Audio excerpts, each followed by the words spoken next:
Okay, third attempt. We recorded Wednesday. It didn't work out. We recorded for 31 minutes. Tavis realized he was logged in as a different user. Long story short, it didn't work. Started We've again been doing this this morning. a year.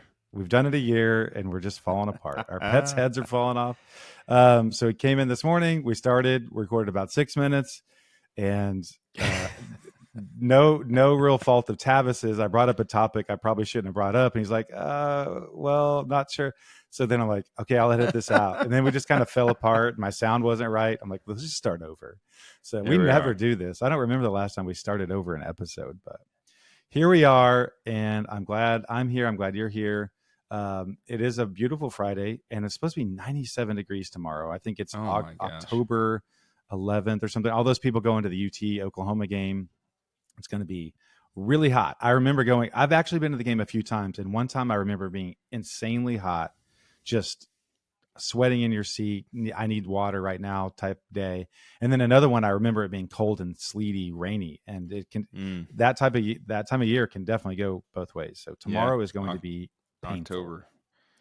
Yes. October. You know, Halloween's one of those times you never know if you're going to get, if it's going to be hot or if it's going to be freezing cold. So I know. Yeah. Are you dressing up as anything special? Do y'all do a big Halloween party? That sounds like something y'all would get into. Yeah. Yeah, we do. Our neighborhood's pretty popular in the Halloween sector. So on Halloween night every year. Sector. Yeah. Halloween sector. No, so our street is a main feeder street to a very popular cul-de-sac street in Plano for the last 30 plus years. Langley? And no, it's called Canterbury Court. Canterbury. Okay, so where we used to live over in Plano, there was a big street that they would block off, and I think it was Langley. It was really cool because all the neighbors would get into it. That one street would block off. They would all sit out in their front yard. All the houses really seemed to participate, and a lot of the neighborhood would come over there and enjoy it. It was a really cool atmosphere. That was neat. Yeah, I don't know what we're going to do. We're doing a trunk or treat. We're doing trunk or treat up at the band. Karen's in charge of, and then the last few years the last few years has been kind of that transition where the kids were too old to, like, if they wanted to go trick or treating at all, they definitely didn't want dad and mom towing behind them. So I started giving out candy at the house, and I've really learned to enjoy that. So I need to get on my setup because I've figured out how to a couple years ago, I figured out how to sit in my truck and I could see what people were wearing, and it was real tinted. And so I would speak on this microphone that was like tied into our porch, and I would talk to the kids, and they couldn't really figure out where I was. And it was a lot of fun. So I need to figure out something like that again this year and, have a good time with it. So let's talk about this. You are very active. You've got multiple things happening. You've got something under contract in Plano, and they're asking for some concessions. And we've talked about the fact that this is it's turning into a buyer's market. And we've said, well, what does that really mean? So I know you probably don't want to give details, but what does it look like on this one? So you were happy to get this under contract at about a week, and you got it. And now they're asking for a few things. So do you feel like this is just like something that happens from time to time, or do you feel like this is kind of a market thing where they can kind of ask for a few extra things? I think what you run into when you're flipping properties, you always have to kind of be aware. You have to be aware that a buyer and an agent typically are going to look at your home and feel like it's a new home, right? Like it's hard not to when you look at, everything's been updated, and stuff like that. And so when an inspector comes through, it's their job to find things that are wrong or not up to code per TREC guidelines, and TREC doesn't have a way to signify we're going to mark this deficient, but not this deficient because of the age of the home. Right. So they have to mark everything deficient like it's a brand new home. And they usually put a little side note, this might be typical. Like, for instance, one of the things that came up was the gas going into the house wasn't grounded. Well, this is a new code that has become a new thing in new builds. a lot of times because homes are now done with PVC so much inside or PEX, and there's not any kind of copper grounding and things like that inside the home, so they require that to be grounded. Mm. And there's some other reasons for that, but this is a 1979 home with the original gas lines through the home. Um, Anyways, so that's one thing I push back on. Like, look, and he even marked in there, this is typically found in newer homes. Well, it's not a new home, right? Yeah, it feels it's not new. originally built. Yeah, it feels new, but it's not A new. few other nitpicky things, but I mean, in this house, we've talked about it before on the podcast. This is one that we changed out the panel. We had a bad meter base. We got Encore involved. Encore came out. City came out. City's like, oh, well, you did this and this, so now you need to basically bring it up to 2020 code. So they made us do arc fault breakers. They made us do GFCI circuit interrupters for the range, for the dryer, for the refrigerator. I mean, stuff like that I haven't been building a lot of stuff recently in the last couple of years, so I didn't even know that was a thing. I was like, wait, what? We gotta have a GFCI breaker on a 220 line going to the dryer and going to the range now. It's crazy. Yeah. And which if you had known that, you would have told Callie from the beginning, like, let's just do this. Let's get it over with. Yeah. You know? Yeah, no, exactly. I mean, that's in the Richardson house now that we're doing. I'm like, hey, do all this. It over with. Right? Yeah. Yeah. Right. I don't want to hear about it. But nevertheless, all that being said, there's certain things that, in old houses, there's not always a way to do arc faults because of the way the circuits are ran. And so, not to get on a tangent, but new homes are designed differently. When the home runs are ran, they're ran with a different intent, and they're ran with a mindset like, hey, this breaker is going to control this room with these arc faults, and it's going to trip, blah, blah, blah. Old houses would daisy chain things. So the bedroom would be connected to the bathroom's connected to the laundry room, etc. Like multiple things were connected in a home run. So in order to change that, you have to literally rerun new wires and new home runs now. So it's not always conducive, even on a remodel. Like in this particular home in Plano, we didn't open any walls. We didn't move anything around, right? Like everything was pretty much like it was. Cosmetically got in there. We updated the panel. We did different stuff like that. So long story short, electrical was pretty clean as a whistle on the Trek inspection, but there were some other little things that came up. The biggest issue was, after I followed up with a phone call, the inspection was Wednesday. I followed up yesterday with the agent. Hey, how's it going? What's happening? He goes, hey, man, this is a nice house. Like everything's been done right. It's a really good house, but you have a great personality. There's some things on the inspection report, and my buyer's asking for everything. Yeah. I'm like, oh, great. Yeah.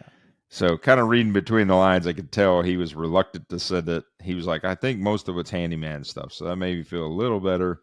Yeah. But then I get into it, and I was telling Ashton off the air, one of the things that they're asking for was the back patio's got a crack in it, right? And they're asking to repair that. Well, it came up on the inspection report. Yeah, it's got a big crack in it. But that's subjective, in my opinion. Like, that's something that somebody may tear it out and redo a whole new patio later. They may. Well, not only is it subjective, but it's obvious while you're walking the house. And the inspector, and that's, it's like. That was my point. I disclosed it on the SDN. So that's my argument back. It's like, this was pre-disclosed. That yes, there's a crack on there. You could see it in the pictures. It's not anything hidden. It wasn't something that the inspector found. It's something that's very obvious. So, yeah. And it was disclosed. And you made a contract on this home to buy it as is, without doing your inspection. This is something that was obvious before, and you didn't ask for it. So, anyways, there's other stuff on there we're going to go ahead and do. But to your point, I think in the past, even in a good market, it's not out of the ordinary for a buyer, especially like a first-time home buyer or something that comes in and sees a renovated home, and there's things that inspectors find, and it's not out of the ordinary for them to ask for a lot of things on the inspection report, partly because they don't know everything that's on there. For instance, one of the things that was tagged was garage door is not self-closing. Well, what does that sound like to you? It needs a garage door opener, like it's just a manual Right. door. So you think it's the overhead garage door, right? What they're talking about is the interior garage door Wants that a goes spring. from the garage into the inside of the breakfast nook, doesn't self-close. Well, that's a new code in a lot of cities that requires self-closing hinges that are installed on that solid door.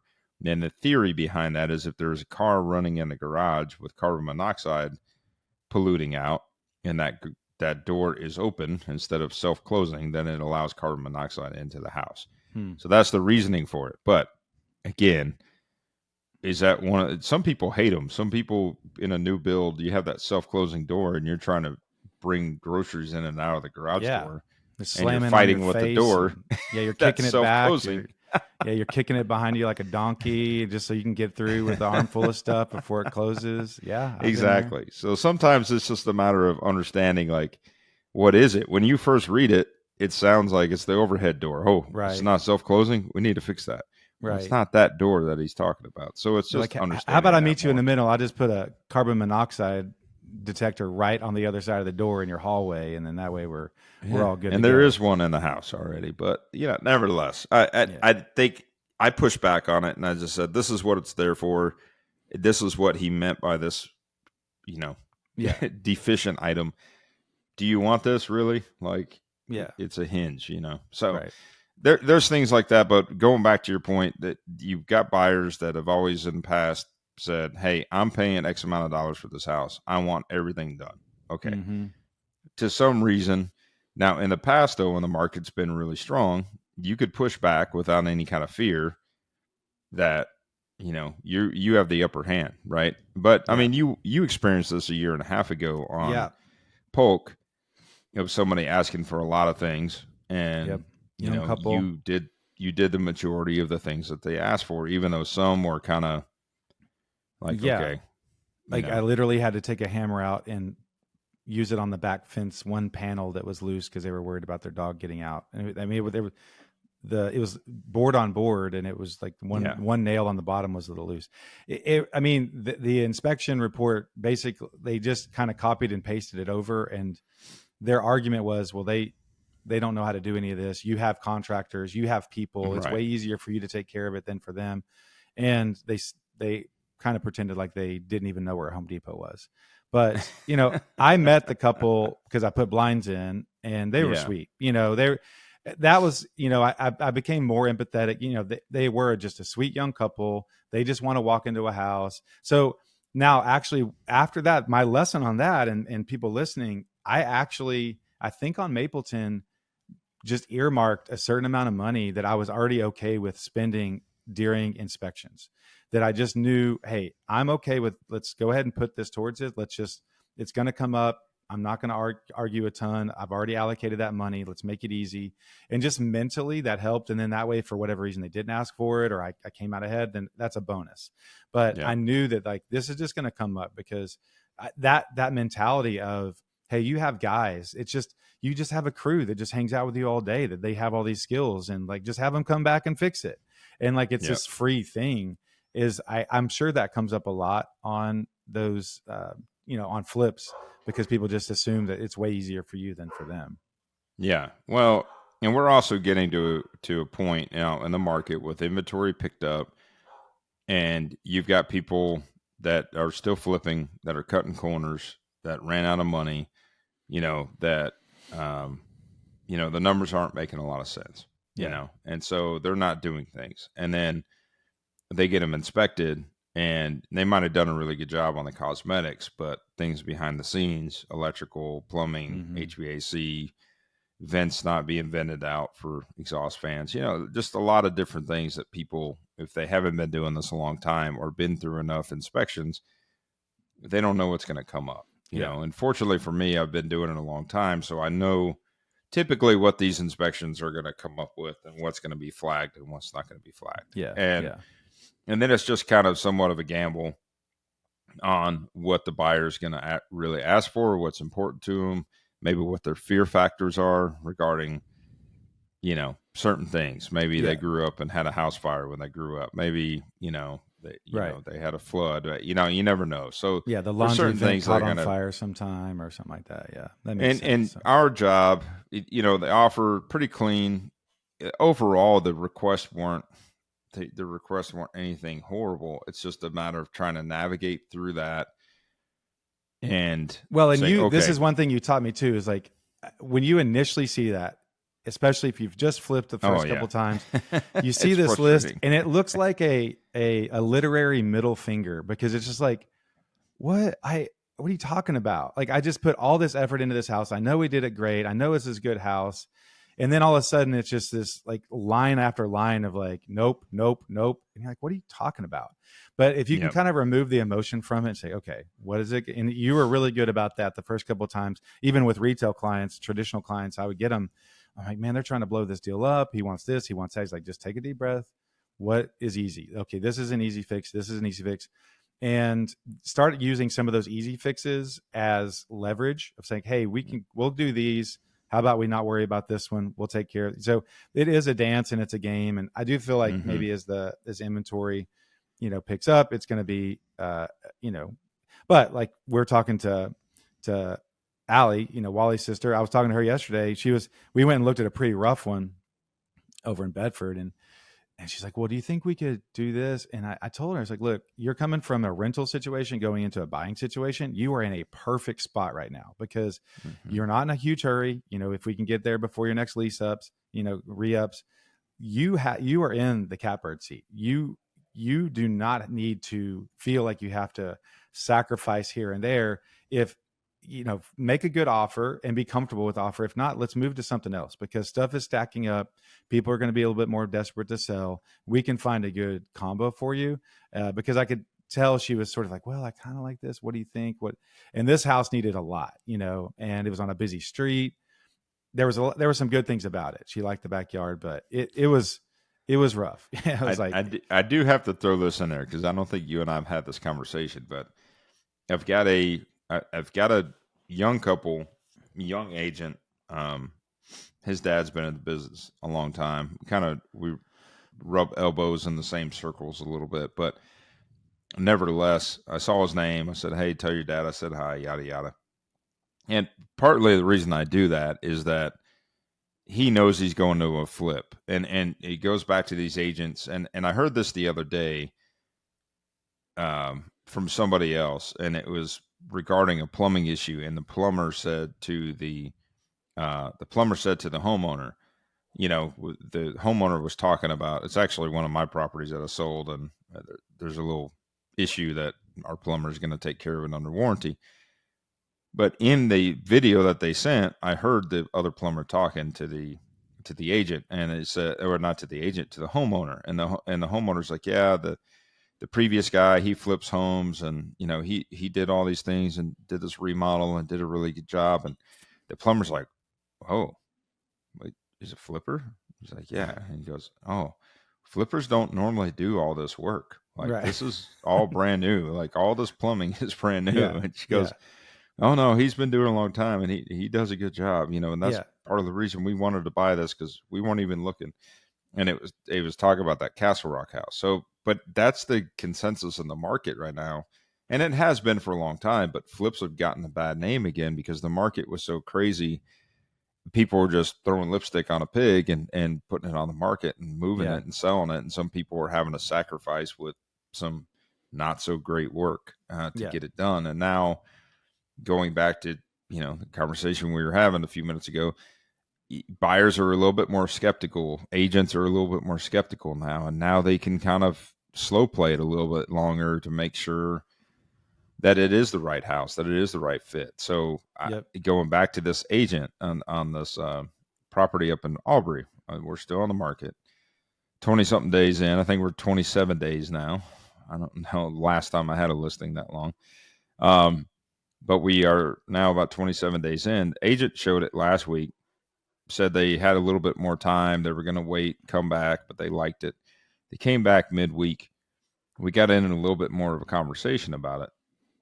And they spent more time, and I realized who his loan officer was. So then was like, hey, are you doing your loan with so-and-so? And he's like, yeah, you know it. And I was like, well, hey, by the way, I just designed his house, Yeah. your loan officer's house.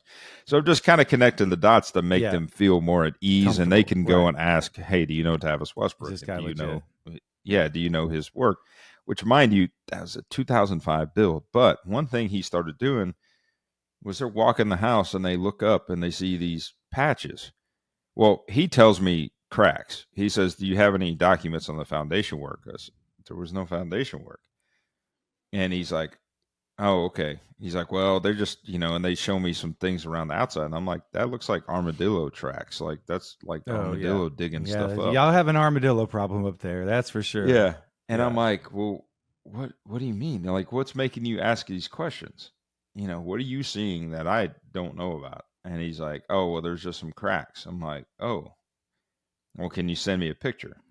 So he sends me like 2 pictures inside. Well, I don't see any active cracks. I see patches from the sheetrock, where the texture doesn't match 100%, right? Right. And you can kind of see it with the flat paint. And Right. and I'm like, well, that looks like a patch, but I don't see an active crack. And the house is 20 years old.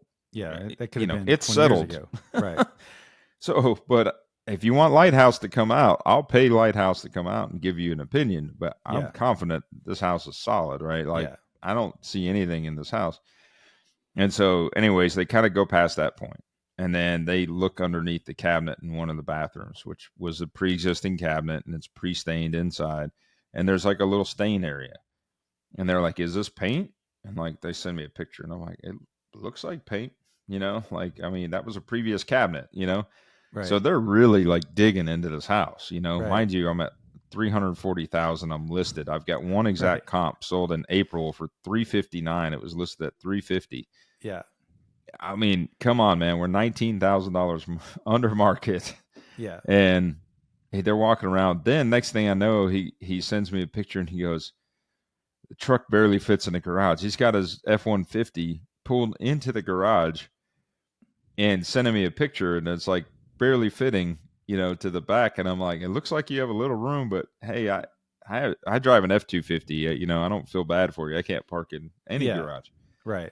But literally, like, going through all the steps, pulling his F-150 in there, make sure. I mean, give it to them to do their diligence. Yeah, he was their making due sure it worked for diligence. him, but yeah, that's a lot. Yeah. I'm just Well- like, holy cow, man! Like, I haven't had these many little details, and I'm like, I can't fix that, right? Like, the Yeah. garage is a garage, along Right. with thousands of homes built in that area with the same exact measurements on the garage. An F-250 is not going to fit in a lot of garages, or it'll be tight. But they had an for sure. F-150. It looked like he made it fit. Like, they Yeah. pulled it up far enough and shut the garage door. In case it hails. So they're supposed Yeah. to come back tonight.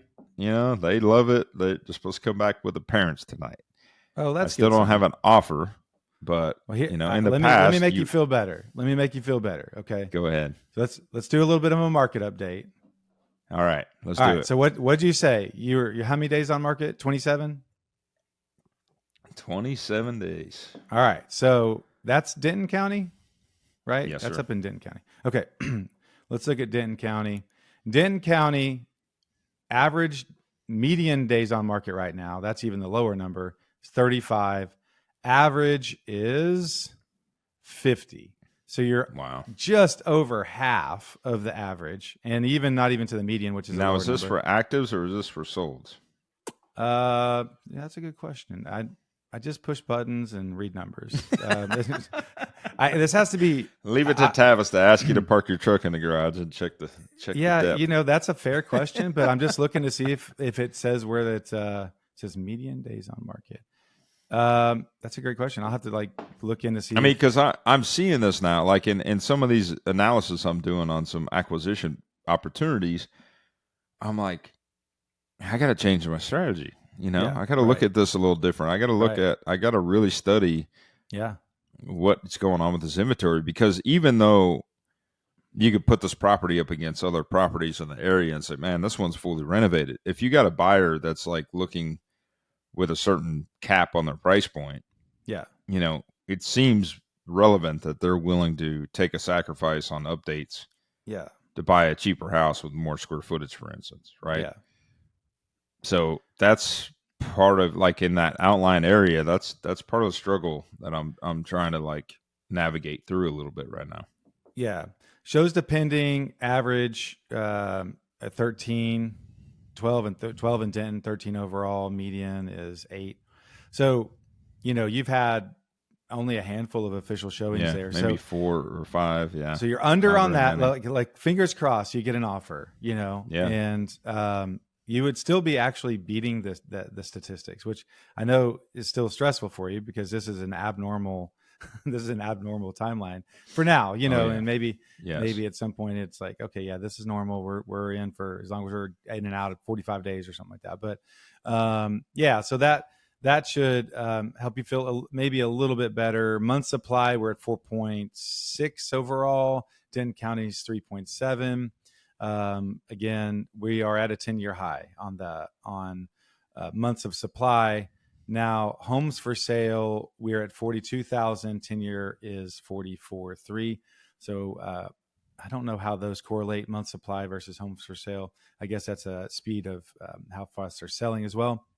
And then let's see, closed sales, we are down at 8,600. And of course, seasonally, we are going to be down as well. So last year it was 10,003. This year it's 8,006. So, numbers are for sure down in the DFW area. Things are slowing down and inventory is stacking up. So it will impact, I'm sure, how you underwrite houses. I know we've talked about that. And hopefully I will be able to help more on that front. So why don't we get to a little bit of news? So I didn't really touch on this. So personal news, I should have done this in our first update, but drum roll. Yes, personal news. Yeah. So this kind of ties into what you're talking about, like getting out and talking to agents, letting people know that you're a good quality product. You've always done a really good job of Facebook Live, but you're busy with flips. You're busy, doing your business. I've been doing some social media work for other companies, Southern Gospel Quartet, and some lawyers, and really trying to push that. And that has grown into a point where it was really, really keeping me busy, but it wasn't spinning off the money that I was hoping for. So we had a conversation a few days ago, and you just kind of said, like, look, I've got to do something different. I don't know how you can play a role in this. So long story short, I am burning the boats as far as real estate goes, and I'm going all in on real estate between my business, your business, this YouTube channel for this, the social for the podcast. Like, we're going to go all in and just see what happens over the next 6 months, a year, whatever, just to say, you're going to put some more money into that side of things. I'm going to be able to dedicate more time and effort to that side of things between our two businesses.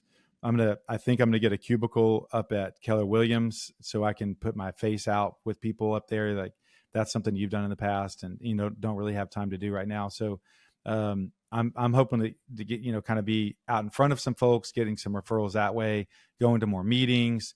So yeah, it's exciting because this is what I've always wanted to do. And when I left therapy, I needed a little bit of a crutch financially to say, okay, this is going to help. And then let me do this. But mentally trying to straddle things has just been very difficult. And on top of that, I have not been at my best, like, just full disclosure. When I was doing therapy, I was getting up early, I was grinding, I was doing flips, I was trying to help out clients, and I was doing therapy, and I just had to be really efficient and work really hard. And then when I started working from home, like, that transition has been very, very difficult for me, just from a work ethic standpoint, from a efficiency standpoint. I've still gotten plenty done, but I would be lying to people if I said I was doing great. And so I know that this is something that I need as far as some structure. And from a passion standpoint, I love real estate. I love helping you. I love getting out there, making content for me and you. And so I really hope that this is kind of a fun little transition and productive transition. I hope it brings you business and me business, and we look back and this was the best decision ever. So that's my news. I'm excited about it. I hope it works out with me and you and trying to do all that stuff. So yeah, I'm looking forward to it. 100%.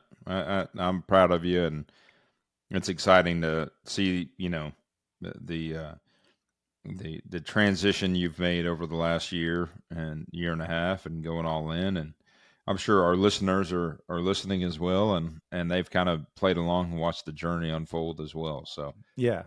Yeah. I know exciting a to few people have asked about it. So this, what's funny is, and I'm very blessed to have, Jenny is a friend of ours, good friend of Karen's. That's who I've been doing social media with. She took a chance to say, hey, why don't you do this and this and this for me? Can you help out here and here? And she's been a great bridge between therapy and now. So it's definitely, and her business is expanding. And it's one of those things where she wanted to expand, and it's really hard to sort of grow and try new things. And she's actually getting a lot more clients and just going back to the core of what she knows, which is just a great lesson of there's nothing wrong with being really, really good at what you do. And, just trying to maximize that. And everybody wants to grow and expand, and it's understandable, but it's difficult to go from, level 4 to a level 7 and a level 10. Mm-hmm. There's skill sets, there's people you have to have in place. And so I know she's actually going to be super successful. She's actually gotten some calls this week from companies that I know she's going to be doing well with. So wish her the best. I really am grateful that she gave me the opportunity over the last several months to try that out. But from a passion standpoint, from an effort standpoint, I think I'm making the right decision, and I'm excited that people are out there and care and ask you like, hey, is Ashton done with therapy yet? They're behind on the episodes, and so they'll say, I'm not caught up yet. Yeah. Is Ashton done with therapy yet? So yeah, this is a huge moment. I'm really actually excited about it because I can really get behind this. So some actual news. So the TREC, Texas Real Estate Commission, is our governing body. They make up a lot of the rules, a lot of the documents that we have that are promulgated, that they are official contracts and amendments and addendums that we use, a lot of the rules that we have to abide by as real estate agents and in real estate professionals in Texas. They also are over the the inspectors. They are tangentially involved with the what is it? What a word.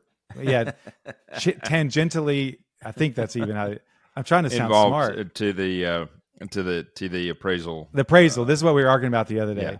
Yeah. So they kind of have something to do with that, but they're not completely involved with that. But they're a big deal. Well, they got a new CEO, Jamie Jolly. Jamie Jolly is someone that you know her husband in a way, and they're from the Plano area. It looks like from her resume she's done a lot of business in the Plano area. But she's going to be the new CEO of TREC. And I was reading through the article, and I always get caught up on language and the generic, some of the articles that people write, just what they choose to put into articles. And so I'll read this. As she enters the leadership position with a powerful real estate organization, Jolly's initial priorities include continuing to provide leadership and community investment, strengthening the council's advocacy for the real estate sector, and guiding and developing future industry leaders. It's like the most generic, like paragraph ever, especially when you consider she's taking over one of the largest Texas real estate organizations in a time where commissions are up in the air. The professional, wholesalers are legal, illegal. That's, coming up. They're rewriting a lot of these documents that we're using on a regular basis. This is like a huge deal that they're going to be undertaking over the next year. So it doesn't really do her service, or probably whoever had her job in the past. It was like this super generic, like she's working on leadership and trying to connect parties. It's like, no, she's going to shape the direction of the real estate world in Texas over the next few years, and how she goes about that will impact all of us. How about I write the article and give her a little bit more credit? But you should. Yeah, there you go. Yeah, so that'll be cool, but that's a big deal in our world. I don't know Jamie, of course, but we wish her the best, and I know it's going to be challenging, and I hope it goes well. But we will be seeing the fruits of her labor, I'm sure. So another article that I read that was just interesting, we've talked about two things are happening out in Arlington. We talked a lot about Grandscape. Actually, my roommate from college came in my first 2 years of college. My randomly assigned roommate at Pepperdine came. We've stayed in contact. He came to town for a conference, and we went to dinner. Well, I took him to Grandscape, of course. We went to Truck Yard, and we went to Cigars International, and he had a great time. He's like, we don't have anything like this. He lives up in the San Francisco area. And And so, but Arlington is another area that's putting a ton of money into infrastructure and growth. They've got Texas Live. They've got the AT&T Stadium out there, which, side note, where our band is getting to play at the AT&T Stadium here in a few weeks. We've got a competition on like a Wednesday. And so we're going to get to, compete at AT&T Stadium. And so as a truck dad, tomorrow, Saturday morning, stay off the roads in DFW because I will be out in a big rig with a trailer behind me. That will be my first. That's my amazing. first run on a road. Like I've they call it bobtailing, where you get out with the actual truck with no trailer. So I've done a little bit of that, but tomorrow I'm official with my insurance and all that stuff. So I will be pulling a trailer around North Dallas. So steer clear of large semi trucks tomorrow. So do not get on their left side on the left-hand turn. That's right. Scary. I'm going to learn how to parallel or park right-hand tomorrow. turn. Yeah. I'm learning how to back up, parallel park, all that stuff. May try some drifting or something. But anyway, they so out in Arlington, they are having they announced next year they're going to do an IndyCar race. So they're going to do a road race. F1 has a track down in Austin, and an official track, and that race happens next weekend. It's called Circuit of the Americas, COTA. But really fun weekend. If you have never been down there, beautiful. It's awesome. Luke and his buddy from college are going. But they also have a road race, kind of a city where they're kind of going around buildings. It's not really a track, but they put barriers up, kind of like they do in Monaco. Everyone's heard of Monaco. They do that in Monaco. Well, they do it in Vegas, and they also do it in Miami now for F1. But in the 80s, Dallas held a IndyCar race similar to F1, open wheel. So they're going to do that again in Arlington. I'm really excited. So they're going to be kind of driving around the stadiums, I think, and using some of the parking lots. And it sounds really cool. So they're going to be getting that going. And a part of that news is we didn't talk about, I didn't mention this the other day in our first run of this episode, but Arlington is trying out. And would you try this? Would you, if they offered this, let's say at the Mavericks game, although you parked pretty close, but let's just say you didn't. Would you hop into a self-driving shuttle to get you up to the stadium? Because this is what they're going to start Arlington.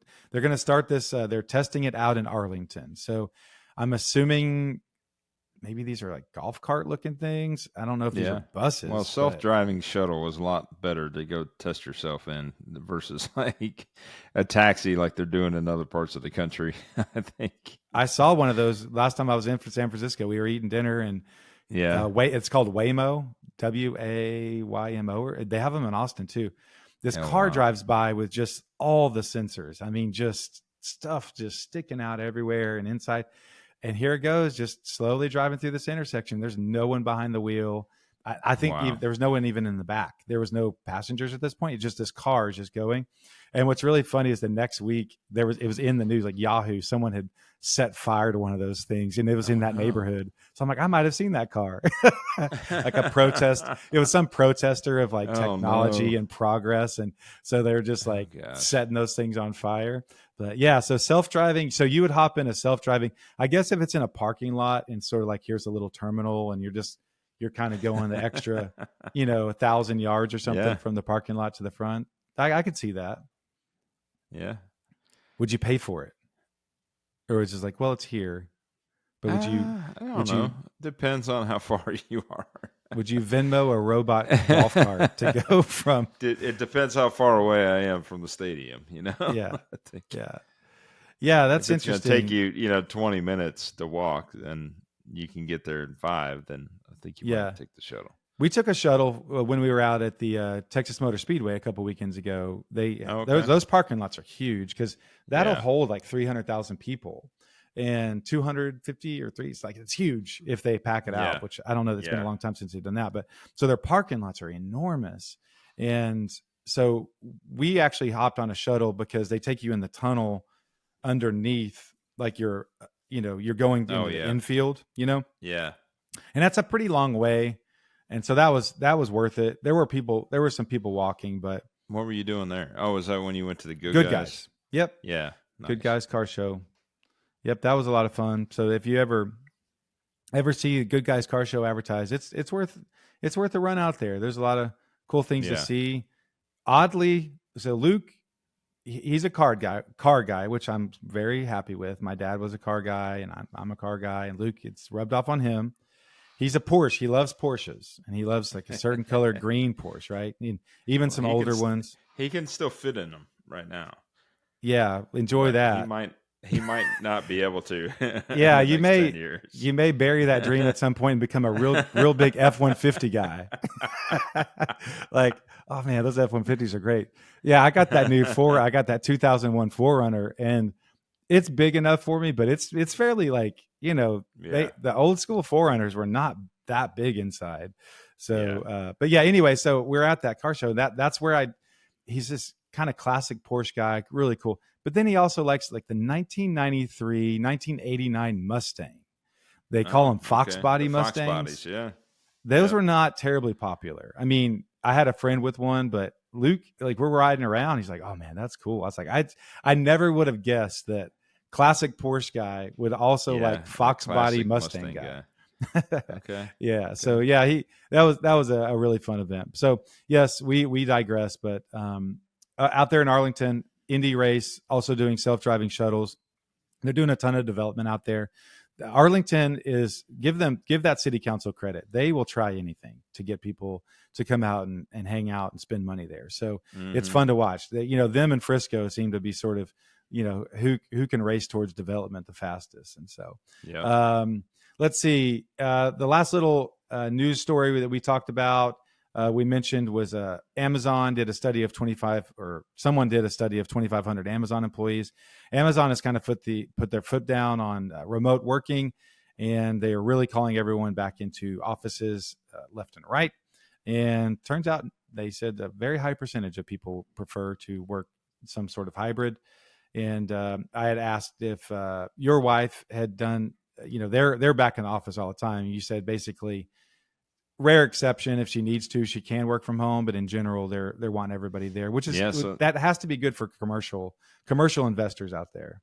She just told me that they did a big layoff for people that were not swiping their badge 2 times a week. So if people were not swiping their badge, they were. That sounds more like a firing. That's not a layoff. That's like a selective fire. That's a selective. We're going to selectively lay off people that we don't want to be here because they're not. They got to cut the fat. I guess they're like, hey, these people aren't committed. They're not showing up. So we're going to let them go. Funny.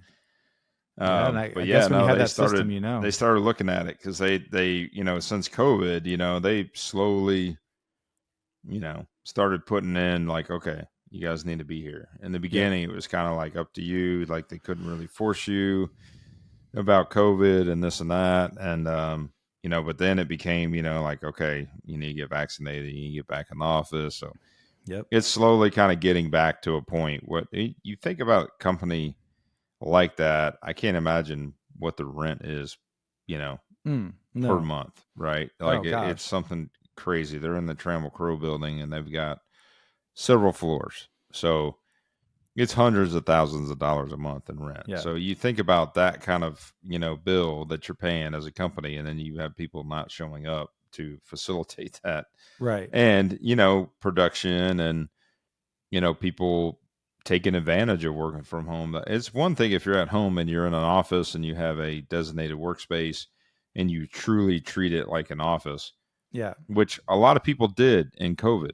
But then what happened is people got used to that, and then they're like, oh, I can, do these things and work from home and, go get my kids and go do this and go do that. And, and not be readily available when they needed to. And, the other part of it is just having that camaraderie of being in person with somebody and having an issue and being able to call across, the cubicle or the desk or whatever to ask somebody for something. I mean, there's value. Where Tabitha's at, they're like all open desk, like literally, like they could see the person in front of them, you see people next to them and behind them.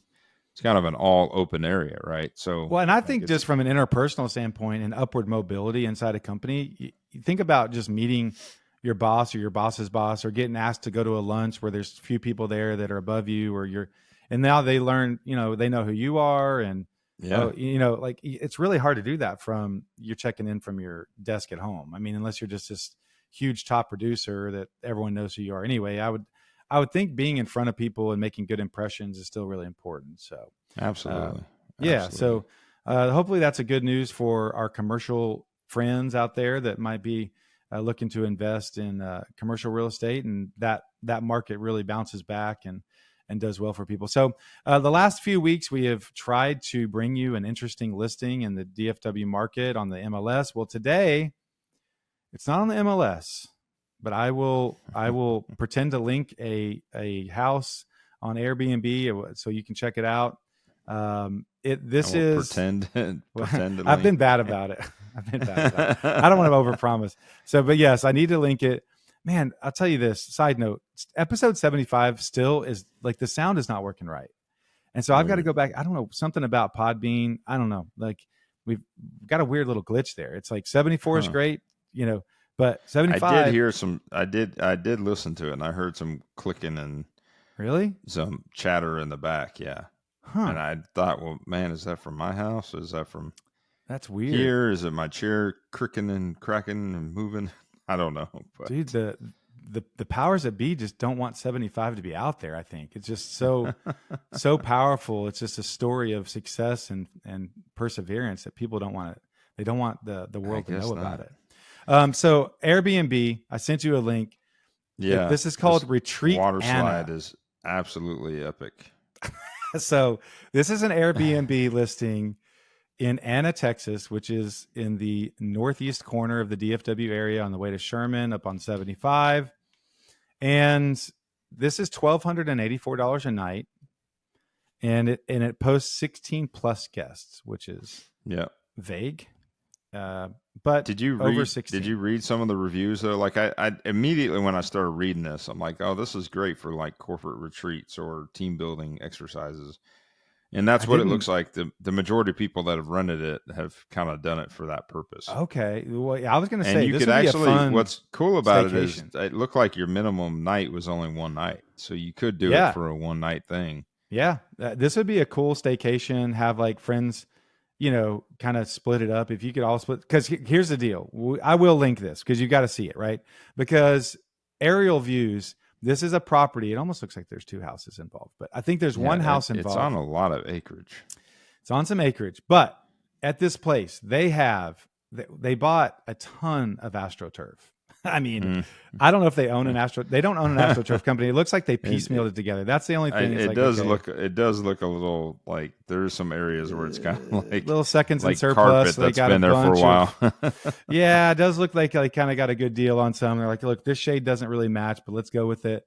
But hey, they did a good job.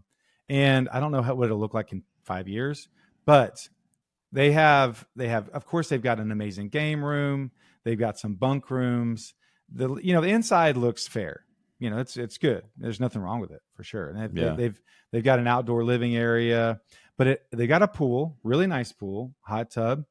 But next to the pool, then this is where the special stuff starts, right? So you got like a putt green, you've got a tennis court or a pickleball court, you've got a full basketball court. It looks like you've got a really legit cornhole tournament area. You've got what's a shuffleboard area. Then you have a driving range or something. It's a downhill 1 or 2 hole driving range type deal where they have some fake sand. What are they called? Yeah, it looks like just more turf. Pits. It's just in a white turf instead of a white. It's white turf. But then so this looks cool, but a little 15 unsteady. acres. Yeah, private 15 acres. Okay. Pool table, 240-foot water slide. Okay, let's talk about the water slide. This looks cool. And a 20-person hot tub. I mean, I don't even know 20. I don't know if I saw that on there, the hot tub. First of all, I don't know 20 people. Second of all, if I'm at a corporate if I'm at a corporate retreat with Nancy from accounting, I'm not getting in. I don't care how big the hot tub is. 90. Okay, here's the whole breakdown. 140-foot slip and slide that lands in a splash pool, 90-yard driving range, 20-person hot tub, fire pit and wood included, frisbee golf, mini golf, pickleball, basketball, volleyball, cornhole, ping pong table, tetherball, horse pit, shuffleboard, bocce ball, endless yard games. Endless. And we have 5,500 square feet of living space to get comfortable or continue the fun. With 6 bedrooms, 4 bathrooms, we can sleep the whole family comfortably. A 9-person shower for all your corporate fun. Let's see. This water slide, though, does look like they got a backhoe and they built up this hill. I love the observation point.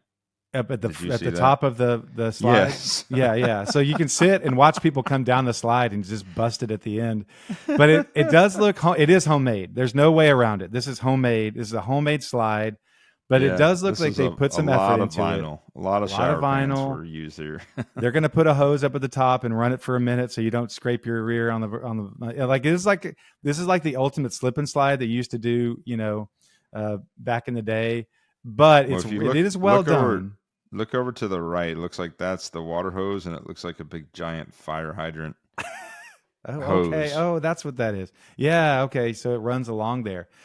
Hey, this is cool, and this looks like they really made a lot of effort. I don't know what kind of business you have to be in to try it. I feel like they have to be in some sort of outdoor living business, or they bought a lot of AstroTurf here. Yeah, they're like, hey, all this turf left over from these different jobs. Let's see how we can. That's the thing. It's like, hey, if you want to know all the shades we offer, here we go. Like, here's a drone. They've got here's all the shades. They've got inner tubes hanging up over that bridge. Maybe you can do it too. I guess you can jump on the inner tube and take it down the giant slip and slide for your accounting retreat. So I would love to check it out. It would be fun to find a reason to rent that for a night, go there for the day, enjoy it, just have a great time with kids and stuff like that. I guess it is a pretty big hot tub. It is part of the pool. I guess you could. Okay. You're not going to fit 20 Tavis and Ashtons in there, but we can't have a heavy real estate heavyweights reunion there because we're talking like 6 people. We'll have to have a pretty small company retreat if we're all going to get in the hot tub there.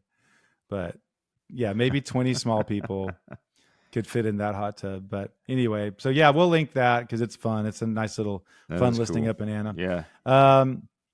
For those of you for those of you who have not, please like, subscribe, share this podcast with friends. It's just endless entertainment, wholesome fun, learning about the real estate industry in Dallas, and we are here to help you out. I am Ashton Hines, Dallas real estate guy on Instagram. This is Tavis Westbrook, Travis without the R. He is all over Facebook and Instagram as well, hopefully more and more so as we move forward and we get serious about this thing. And now that we are into our second year, episode 76, and we hope that you are enjoying it. And if you have any feedback, any requests on certain episodes, certain things that you would like us to cover, people to interview, we would love to hear from you. And until next time, hope you have a great day.